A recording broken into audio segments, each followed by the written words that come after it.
사무엘하 16장 5절부터 14절까지 함께 읽겠습니다. 다윗 왕이 바울이 내름에 거기서 사울의 친족 간사람이 나오니 게라의 아들이요 이름은 시므이라. 그가 나오면서 계속하여 저주하고 또 다윗과 다윗 왕의 모든 신하들을 향하여 돌을 던지니 그때의 모든 백성과 용사들은 다 왕의 좌우에 있었더라. 시므이가 저주하는 가운데 이와 같이 말하니라. 피를 흘린 자여 사악한 자여 강으라 강으라. 사울의 족속의 모든 피를 여호와께서 내게로 돌리셨도다.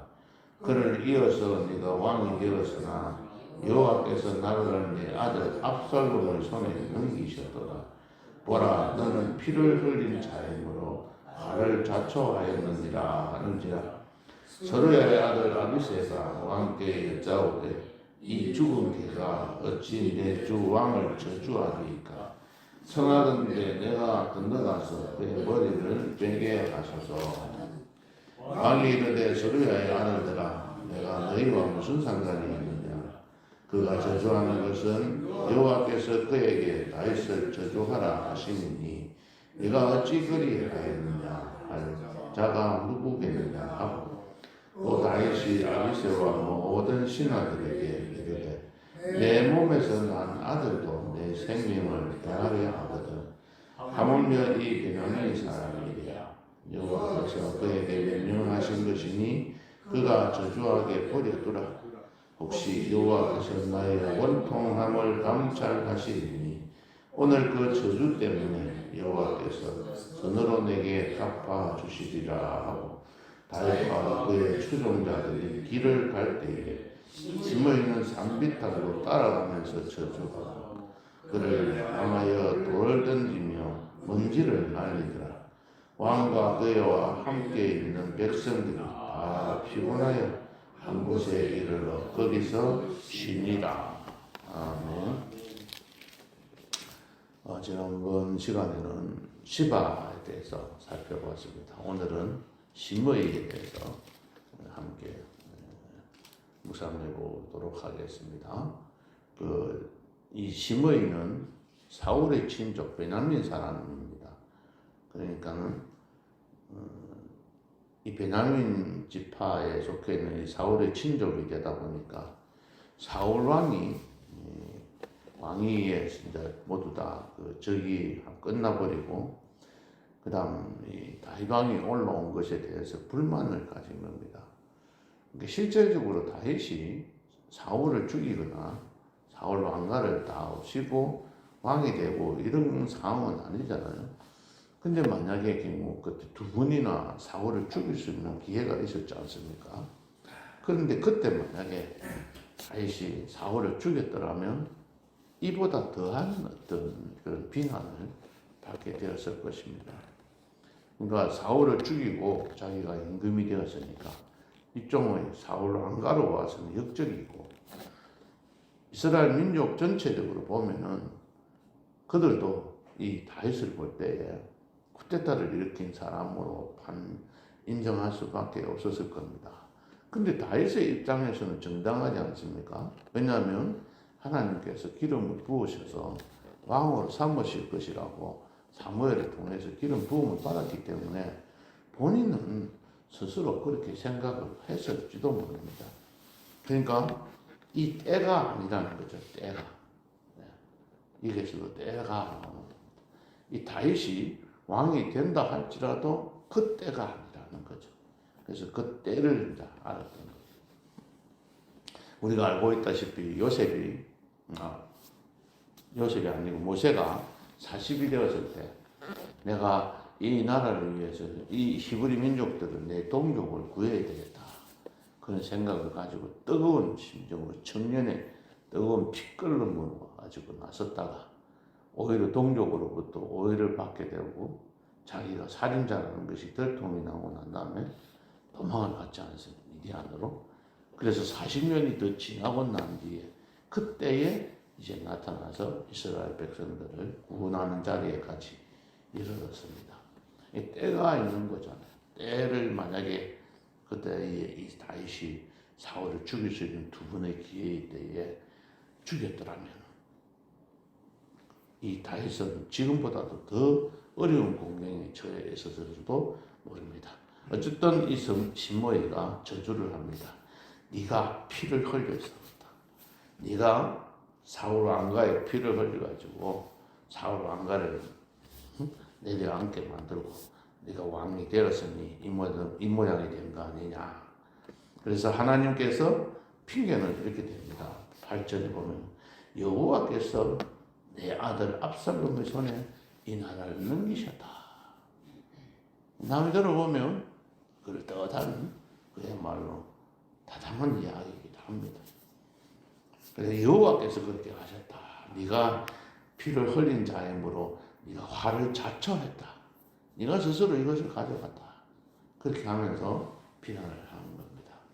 그러니까 옆에 있던 아비새가 이 서루야의 아들 요압의 그 동생이죠.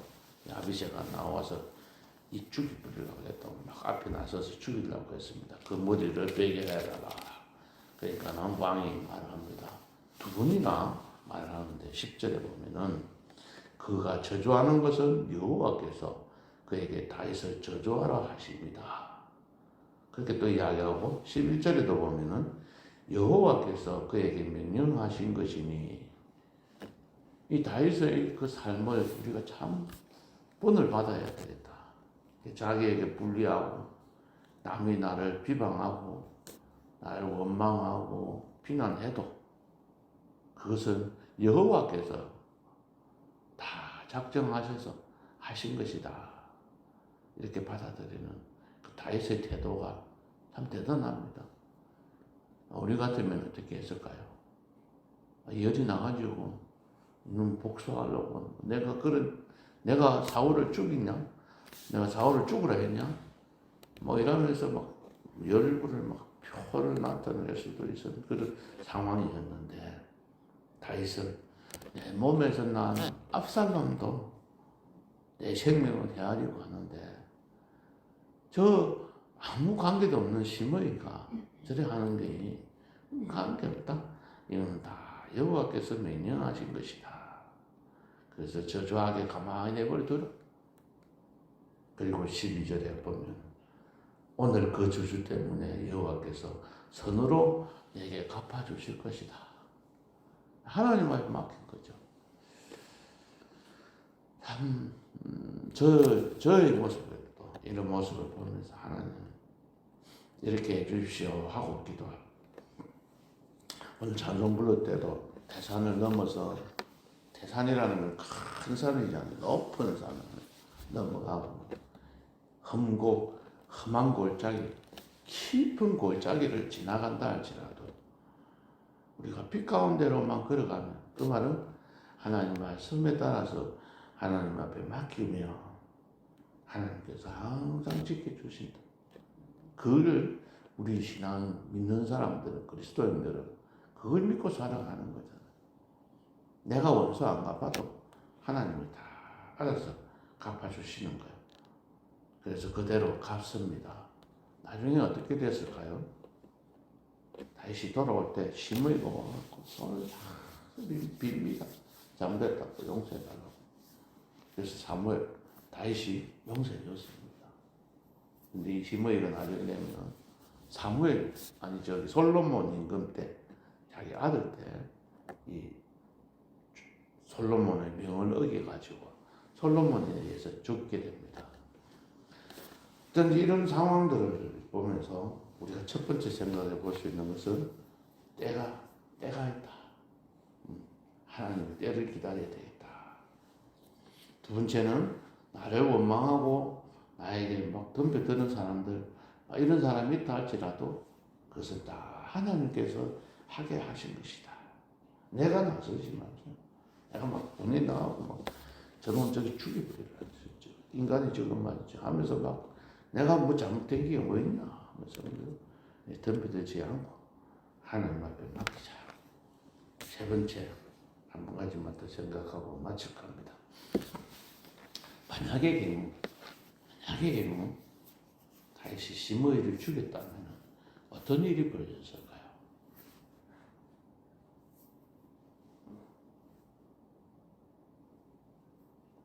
그 생각을 한번 해보셨습니까? 죽였더라면, 시므이가 죽었더라면 진짜 다 베냐민 지파의 사람들이 자기들끼리 똘똘 뭉쳐서 압살롬하고 같이 연합해가지고 이 다윗을 공격해서 지금 거잖아요. 그러니까 다윗은 피난 가면서 절대 적을 안 만들었습니다. 그러니까 다윗이 다시 황궁을 할 수 있었던 그 원인도 사실상 자기 아들 압살롬 때문에 문제를 일으켰지, 자기 다윗에게 대적한 사람들은, 다른 사람들은 백성들 중에서는 없었습니다. 도망가고 있는 그 다윗에게 와서 다윗을 도와준 사람들은 있었지만 압살롬을 제외한 모든 사람들은 다 다윗의 편이었어요. 그가 그런 것들을 갚지 않았기 때문에 온 현상이라고 봅니다. 다윗은 원수 갚는 일이 다 하나님께 있다고 생각합니다. 이게 성경적이잖아요, 그죠? 원수 갚는 것은 다 내게 있으니 나의 억울함을 해결해 줄 수 있는 사람은 다 이 세상에 없다. 내가 해결하려고 해도 되지 않는다. 하나님 앞에 다 맡기는 거예요. 맡기니까 오늘 그가 12절에서 기도했던 것처럼 하나님께서 나의 원통함을 감찰하시고 그 저주 때문에 그것을 하나님께서 선으로 내게 갚아주실 것이다. 그래서 나중에 되면 그 모든 문제가 아무 어려움 없이 도망갔다가 다시 돌아오는 일에 다른 문제가 생기지를 않았습니다. 방금 말씀드렸듯이 당장 눈앞에 있는 적들을 공격하면 그들이 뭉쳐서 적이 되어 산화가 되어가지고 또 나를 공격하게 되고 내가 더 피할 길이 없어서 내 자신이 스스로 무너질 수밖에 없는 그런 상황이 될 것입니다. 오늘 말씀을 생각하면서 저는 이 생각을 했습니다. 하나님, 내가 힘들고 어려운 일이 있어도 어떤 사람 때문에, 어떤 누구 때문에, 또는 어떤 일 때문에 힘들고 어렵다 하더라도 내가 문제를 해결하려고 하지 않고 다 하나님 앞에 맡기고 하나님께서 어떻게 해결해 가시는지 정말로 그것을 나의 원통함을 감찰하시고 하나님께서 선으로 내게 갚으신 걸 믿고 모든 거 다 맡기면서 살아가야 되겠구나. 이 생각들을 하면서 다짐을 했습니다. 우리 모든 성도님들이 다 그와 마음으로 하나님의 때를 기다리고 하나님 앞에 맡기면서 하나님께 의지하고 모든 것들은 다 하나님께 해결해 주시고 믿고 맡기면 하나님께서 어떻게 해결해 가시는지를 지켜보시는 그러한 성도님들 되시기를 예수님의 이름으로 축복합니다. 하나님, 이 다윗이 도망가고 있는 상황 중에서도 이들을 비난하는 사람도 있었습니다. 시므이와 같은 사람이 있었습니다. 우리들이 살아가는 날 동안에 우리들이 제대로 하나님의 뜻에 따라서 또 주의 일을 감당해 나간다고 하고 있을 때에 억울함을 당할 때도 그리고 가끔 있으면 저희들이 고백합니다. 그럴 때에 분해하거나 마음 아파하거나 힘들어하지 말고 온전히 주님 앞에 맡기게 하옵소서. 그래서 하나님께서 처리하시는 것 바라보고 하나님 그때 기뻐하면서 즐거워하면서 하나님께 찬양하고 더 감사하는 삶이 우리들의 삶 속에서 풍성하게 이루어지도록 축복하여 주시옵소서. 예수님 이름으로 기도하옵나이다. 아멘.